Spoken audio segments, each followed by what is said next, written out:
Welcome to another episode of the Catholic Novel. Now, today we're actually not doing a Catholic novel. We're doing a collection of short stories called The Presence of Grace by J.F. Powers.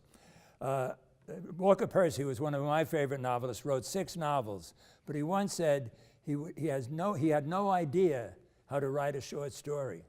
And I know what he meant. It's quite different than a novel. With a novel, you have a lot of space to move around. You can develop a story in detail. But I think in a short story, every word counts. So when I started reading Flannery O'Connor's short stories, I used to end the story and wonder what was it about.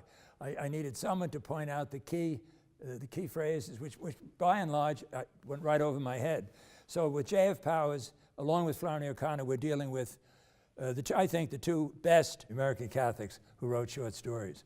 Now, in a sense, the key to the whole collection is the title, The Presence of Grace. Immediately when I think of J.F. Powers, I think of the word paradox.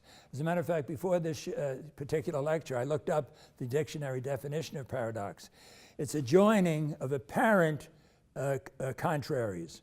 It's a joining of ideas that seem to contradict one another, that seem not to fit together.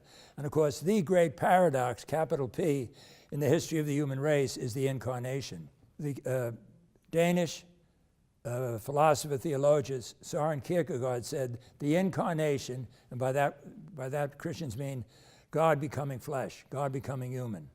The incarnation is the crucifixion of the intellect.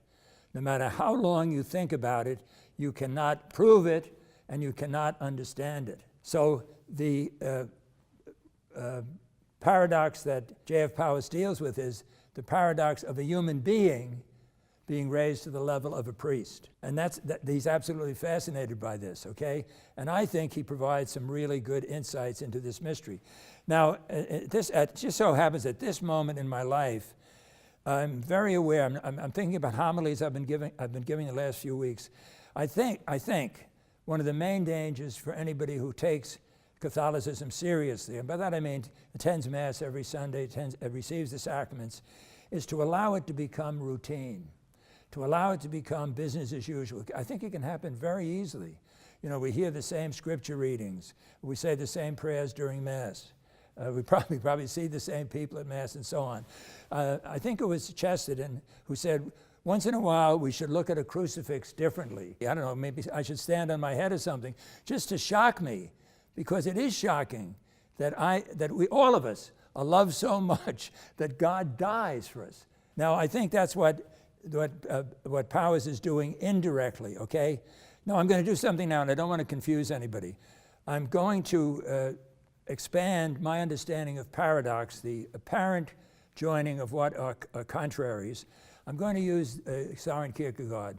The first existentialist philosopher's dates are 1813 to 1855. So don't be confused. I am not saying that J.F. Powers even heard of Kierkegaard. I'm sure he did, but I don't know whether he ever read him. So I'm not saying that I can see Søren Kierkegaard in J.F. Powers' short stories. I'm not saying that. Here's what I'm saying. I'm taking Kierkegaard's philosophy and trying to underline, emphasize, enlarge the notion of paradox. The notion of the incarnation is paradox. If J.F. Powers was here, he might say, Father Lauder, where did you get these ideas? These are not my ideas. But this is my interpretation. This is my attempt at evangelizing myself, okay, and maybe making more clear why Presence of Grace is a great title for these short stories. You know, when I was in the seminary, a priest named Leo Tracy, T-R-E-S-E, wrote a book called Vessel of Clay. And of course, he took it from St. Paul. St. Paul said, we carry these treasures in vessels of clay. And that applies to a priest, but it also applies to anybody who's baptized. You know, that people become part of the body of Christ. I mean, I often think when I'm giving a homily, if someone would enter who had never been in a Catholic church and was not a believer, I think they would think we were so strange. And when we told them what we believe, I think they would find it very hard to believe that we believe that. So they would not only find it hard to believe what we believe, they'd find it hard to believe that we believe it, okay? Because it is so awesome and so wonderful. So that's why I'm using Kierkegaard. So this is my interpretation of Søren Kierkegaard. Kierkegaard said, Everybody lives on one of three stages of life.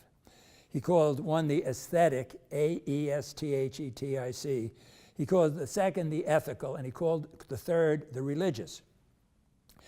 You can have parts of all three, but according to Kierkegaard, you live on one of them predominantly. Now, what is the aesthetic? It's the complete commitment to this world. There's no sense of transcendence at all. The key word is adventure. You do what you feel like doing. So a model of the aesthetic level is Don Juan, a different woman every night, and if she happens to be married to someone else, that makes the whole thing more exciting.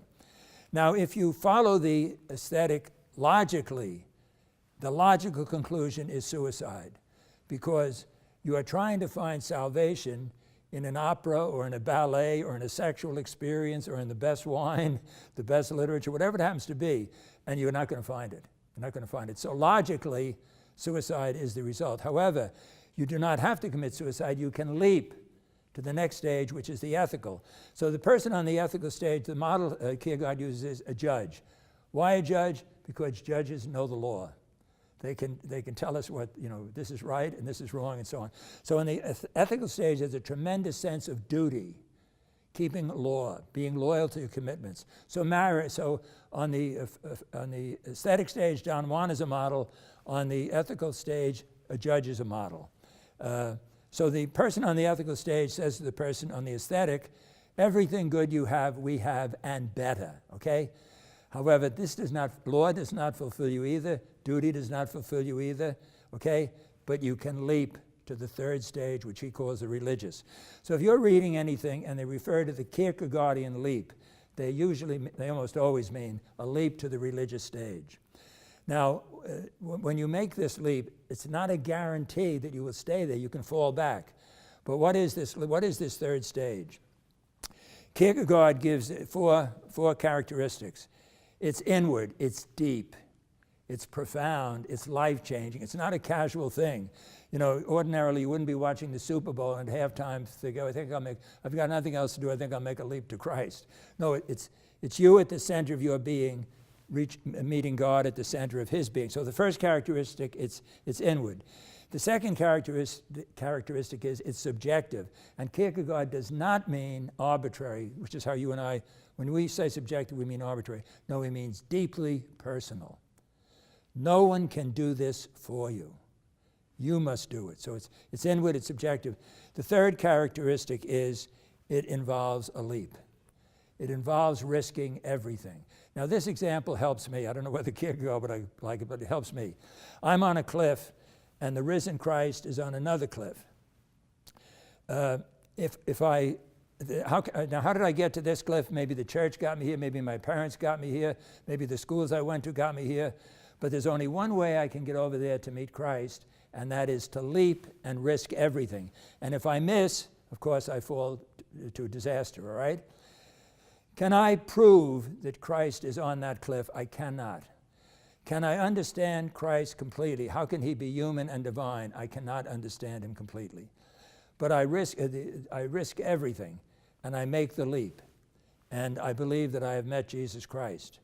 Do I now understand him completely? I do not. Can I now prove to anybody can I prove to anyone that I have met him? I cannot. What can I do? I can live in such a way that I bear witness. I live in such a way that my life makes no sense without Christ, okay? Now, the fourth characteristic, and this is the one I especially think we might open up the paradox.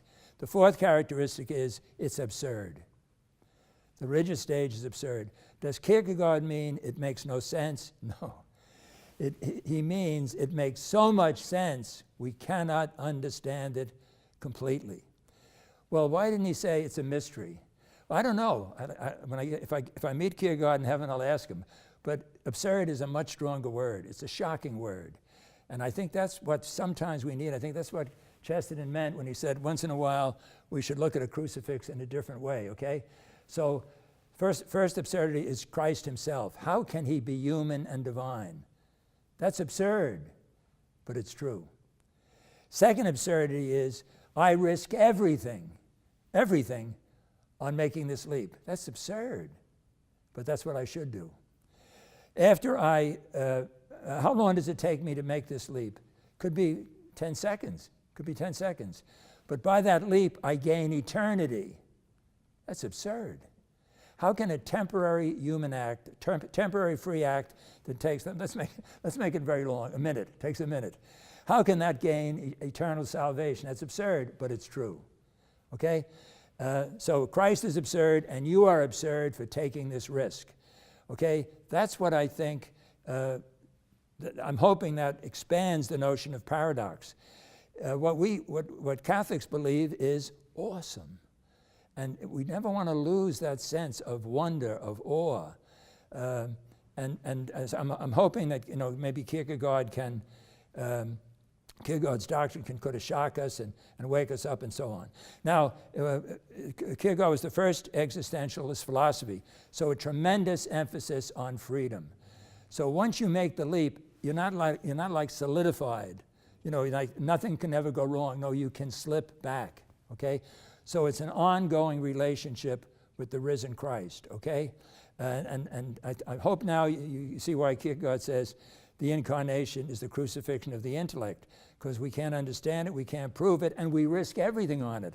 Ordinarily, we only take chances. It's like we're like people who play with the horses. We only take chances on things that we're certain of, not that we're certain of, excuse me, that we can prove, something solid, something we get our hands on.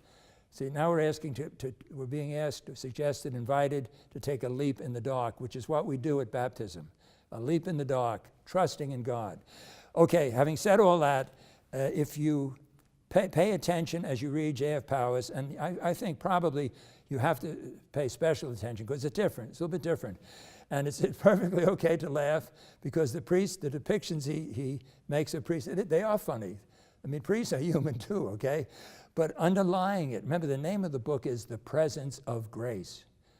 See, so no matter how worldly, no matter how ignorant, no matter how uncouth a priest is, he's been chosen by God to administer the sacraments. I mean, what a life, okay, what a life. So anyway, this is the one book we're doing so far that is not a novel. But I think you will smile often going through this book.